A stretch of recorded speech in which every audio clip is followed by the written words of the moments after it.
I don't really know where to start, which feels fitting because I don't really know how I feel. What I do know is that Paul Thomas Anderson is on my personal Mount Rushmore of filmmakers. I mean, Boogie Nights, Magnolia, Punch Drunk Love, There Will Be Blood, The Master, Inherent Vice. They're masterpieces, all of them. And Boogie Nights is literally on my top 4 on Letterboxd.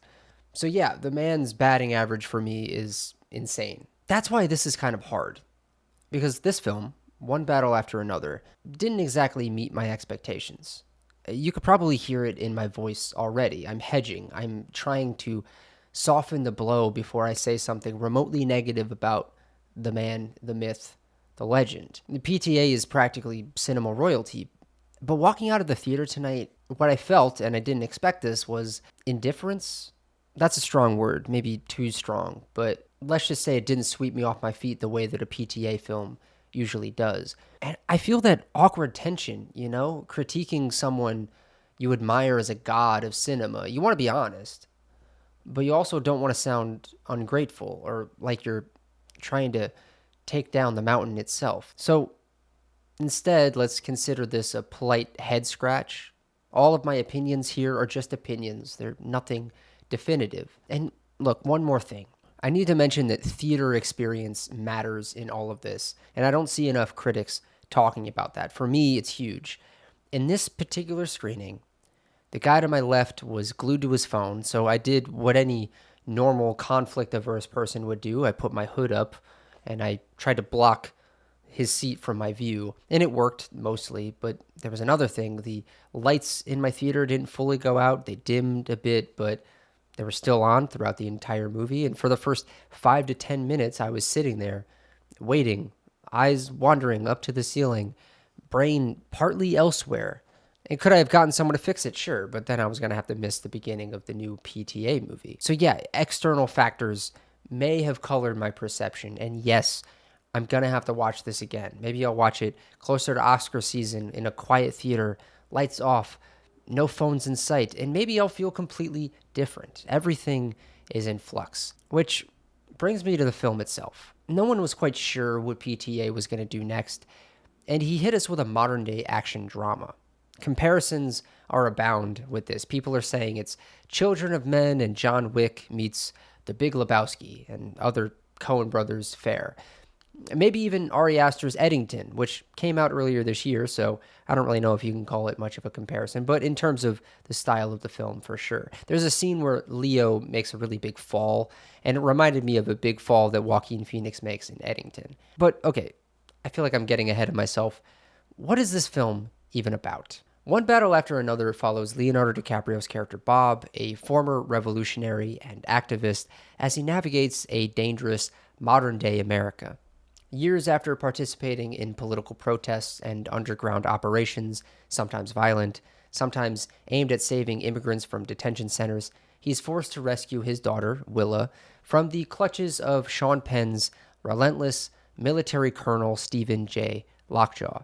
Over the course of a few days, DiCaprio's character, aided by former revolutionary allies, must evade the police and the military, reunite with his daughter, and confront the remnants of the system he once fought against.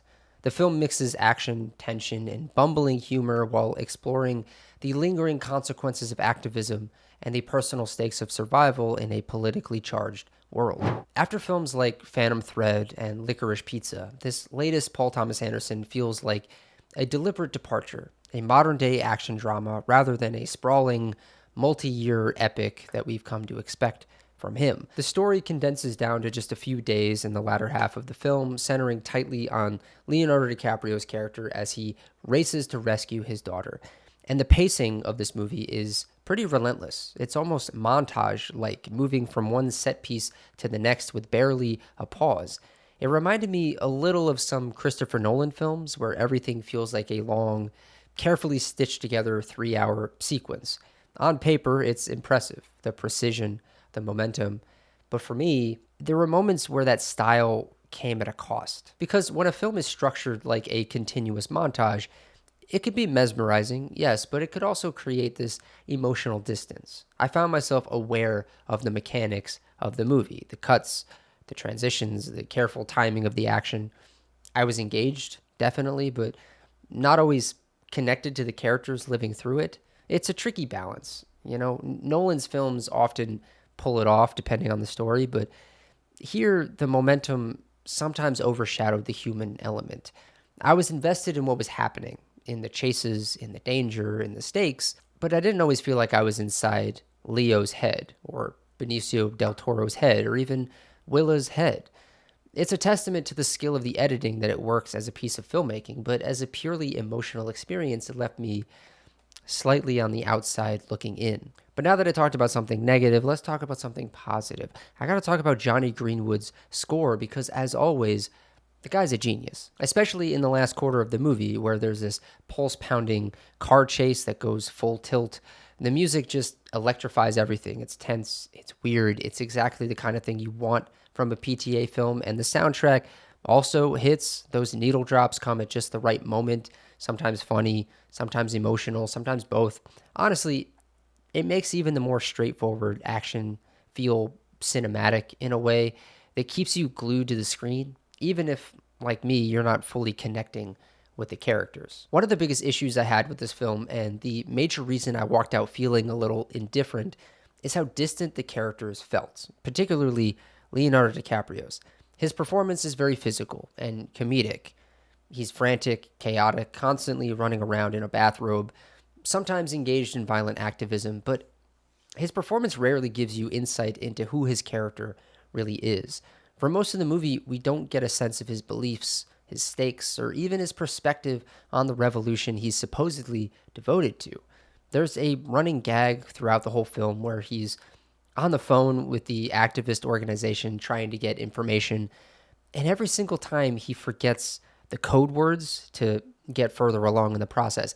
It's genuinely funny. It's like the dude from the Big Lebowski level absurd humor, and it makes you smile every time. But it's also the perfect example of what this film prioritizes: the physical comedy and the frantic momentum over character depth. And this absence of an inner life stands in stark contrast to everything that PTA is known for. His major successes all hinge on characters who feel deeply and fully deciphered. Dirk Diggler isn't just a porn star. He's a young man consumed by ambition, desire, and the intoxicating promise of fame, navigating a world that exploits him at every turn. Daniel Plainview is one of the most fully realized characters of the 21st century, a ruthless, obsessive capitalist whose greed and charm and paranoia drive him to both create and destroy, embodying the extremes of ambition and human selfishness. Freddie Quell is a damaged, volatile man struggling to reconcile his trauma with fleeting glimpses of connection, while Lancaster Dodd is a charismatic manipulator whose hypnotic confidence masks deep insecurities and moral contradictions. In all of these films, PTA meticulously constructs the inner machinery of his characters, the beliefs, anxieties, obsessions, and contradictions that make them live beyond the screen. But here, in one battle after another, DiCaprio's Bob feels mostly external. You see him doing things, reacting, bumbling, fleeing, shooting a gun, but you rarely feel the man behind the bathrobe. He's energetic, he's funny, he's chaotic, no doubt about it, but he doesn't have the emotional scaffolding that makes a PTA character linger in your mind afterward. You're watching actions unfold rather than inhabiting a fully realized mind. It's a striking departure for a filmmaker who, like I mentioned, has built a reputation on inhabitable characters. And it's part of why, despite the cleverness and the humor, I felt a surprising sense of distance from the story's emotional center. In comparison to his other films, this feels almost procedural. We're following a series of events rather than inhabiting the minds and hearts of the people living through them. And it's not that the film is poorly made. I don't want to give that impression. The pacing keeps it engaging, and the montage structure has its own artistry. But for me, that lack of character depth kind of created emotional distance. I was invested in what was happening, but not in anyone experiencing it, if that makes sense. Like Benicio Del Toro is a delight in his brief appearance in this film. He's this calm, collected presence amidst all the chaos. He's a sensei, a karate teacher for Willa, and he's helping DiCaprio's character navigate from one point to another. But while he's charming and fun to watch, he ultimately serves a functional purpose more than a narrative one. We never really get a sense of who he is beyond that utility. He's here to move the story forward, and that's about it. Chase Infiniti, I thought, was phenomenal as Willa, and she delivers a strong, grounded performance. She's smart, capable, tough as nails, and believable as a child caught in the middle of these high stake events. Teyana Taylor shows up briefly in the first act, and while her role is small, she leaves quite a mark. There's a hint of complexity to her character, but we barely get to explore it before she's out of the movie entirely. Regina Hall's inclusion surprised the hell out of me. I mostly know her from the Scary Movie series, so I was curious how PTA would use her talents, and the answer is, well, not much, at least in terms of character development. She's mostly a method of transport, a functional character whose job is to help Willa reach the rendezvous point. And to be completely honest, I don't even think I know the character's name. Watching Regina Hall work within those limitations is interesting because she clearly has the chops to do more, but the script kind of doesn't allow for it. It's one of those subtle frustrations throughout the entire film. The cast is stacked, but the characters themselves are often sidelined in favor of keeping this momentum going. And how could I forget talking about Sean Penn's Stephen J. Lockjaw? He's this archetypal, rigid, militaristic villain with a stick up his ass, delivering a performance that's simultaneously absurd and pretty menacing.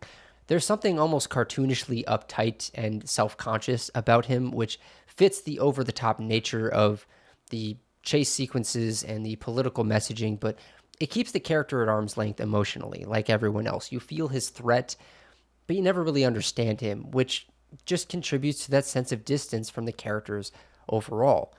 And the result is a film full of talented actors whose abilities are often constrained by the story's procedural, action-focused structure.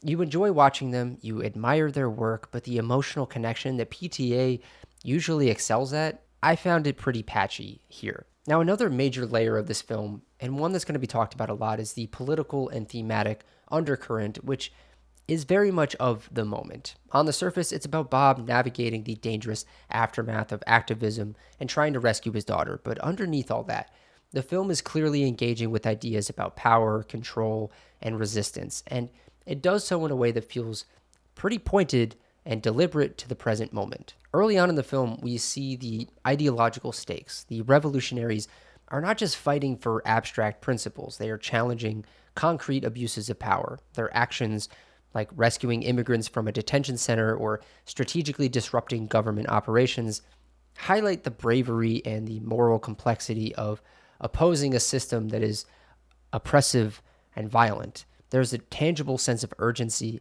and risk, which the film uses to frame Bob and his compatriots' struggle as emblematic of ongoing societal battles in the real world. Some of the most powerful sequences are those that cut to the darker underbelly of power in this country. There's this protest that turns into a riot where disguised military personnel incite violence using a Molotov cocktail so that the authorities can respond with excessive force, and that's a pretty stark example. It's a pretty chilling reflection of manipulation and surveillance and the lengths that institutions like the military and police will go to maintain control of a situation. Similarly, there are these scenes with this, how should I put it, this like secretive white nationalist cabal that's sitting under an underground suburban layer. It's just horrifying. It's as horrifying as it is prescient.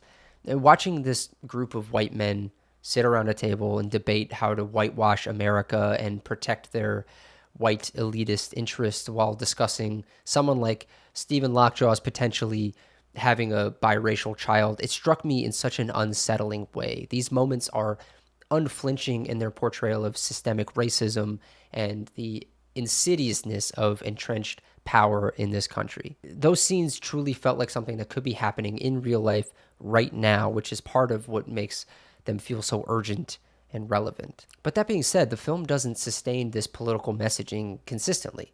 In the first act, the revolutionary ideals are front and center. The stakes are ideological as well as personal, and we understand what motivates Bob and his comrades. But After the story jumps 15 years forward, the focus shifts dramatically toward the procedural elements and the rescue mission. The ideological grounding fades, and what remains is a tight, fast paced action narrative. And while this makes for an engaging watch and maintains constant momentum, it also means that the exploration of revolutionary philosophy, systemic oppression, and the moral weight of resistance kind of feels like it's sidelined. The political themes are there, but they're often expressed through action rather than dialogue or character introspection. But still, the film, in my opinion, nails that feeling of living in a world where power often feels abused and resistance is constant but kind of scattered. Honestly, watching one battle after another can feel a lot like living in America right now. It's one news headline after another. If it isn't ICE raids and mass deportations, it's school shootings, political chaos, assassinations, Jimmy Kimmel being canceled, and free speech being called into question. It's relentless, and the film captures that, if not overtly, then subtly. Paul Thomas Anderson does offer some hope by the end of this film, this sense that there's a way through all the chaos, politically or personally. But I'll admit, I had to dig a little bit to get there. Maybe subtlety is normally a good thing, but in a moment like this in America, when it really feels like one crisis follows another, I kind of wish the movie hit that message a little bit harder. Even so, the film's sense that struggle is ongoing but not meaningless, it sticks with you. It's not just about revolution on screen, it's about what it feels like to try to make sense of a world that never seems to stop spinning. There's also this je ne sais quoi about the film that I can't quite shake. A lot of the events feel matter of fact, almost true to life, and while I appreciate that, it doesn't always feel cinematic in a way that I expect from Paul Thomas Anderson. When characters are reunited, when there are confrontations, even moments when villainous characters meet their end, they land, sure, but they don't hit me with the kind of catharsis I usually feel in a PTA climax. And part of me wonders if it's the theater experience, but part of me thinks it's something in the way the film is structured, the tone that it carries throughout, or the way that it handles its characters. Everything is grounded, it's matter of fact, and the moments of drama don't swell in a way that I anticipated, leaving me engaged but oddly emotionally distant. I'm still actively chewing on why exactly it didn't land for me, but it's that tension between realism and cinematic payoff that stuck with me the most. And look, this is where things get complicated for me because it's not just about the movie itself, it's about the weight of the name attached to it. Critiquing a great man like Paul Thomas Anderson is tricky. There's this invisible pressure, almost a social contract among cinephiles and critics. You don't want to say something negative about someone whose work has shaped the medium in ways that feel almost sacred. And I get that. I feel it. I've felt it my whole life as a movie lover. But it also raises a question. How much of the rave reviews, and there are a lot of them, for one battle after another are actually about the movie in front of us, and how much are reviews for the entirety of PTA's career? I kept catching myself thinking this while I was watching the movie. There's a kind of reverence that comes automatically with a Paul Thomas Anderson film, and it's easy to assume that this film is a masterpiece because, well, he made There Will Be Blood, right? He made Boogie Nights, he made Magnolia, and I can't even argue with that. Those are films that I personally consider among the greatest ever made, but that reverence can be a double-edged sword. It almost creates a narrative where the film is given points in advance for existing in his filmography rather than being evaluated solely on its own merits. And so I walked out of the theater feeling that odd sense of indifference. Part of me immediately questioned myself. Am I missing something? Am I failing to respect the mountain? And maybe some of that's true. Actually, I know for certain some of it's true. I know that I missed something. I didn't get the sweeping emotional punch I expected, the jaw-dropping, heart-wrenching, mind-bending PTA experience that I've come to anticipate, and that's on every single Reddit thread about this movie from people who have seen the movie out there right now. But another part of me thinks it's entirely valid to notice that this film, while engaging, doesn't always live up to the towering expectations that come with his name. And acknowledging that doesn't make me ungrateful or disrespectful. I hope it doesn't come off as disrespectful. It makes me human, sitting in a theater and reacting honestly to what's on the screen in front of me, not the mythology surrounding it. So where does that leave me? I know this review reads more negative than I intended. If you want positivity, there is plenty of people praising this movie. I know I didn't spend nearly enough time highlighting the craft, the performances, the music, the pacing, and the small, beautiful moments that only a filmmaker like PTA could deliver. There's a lot to love in this movie. I don't want you to think that there isn't.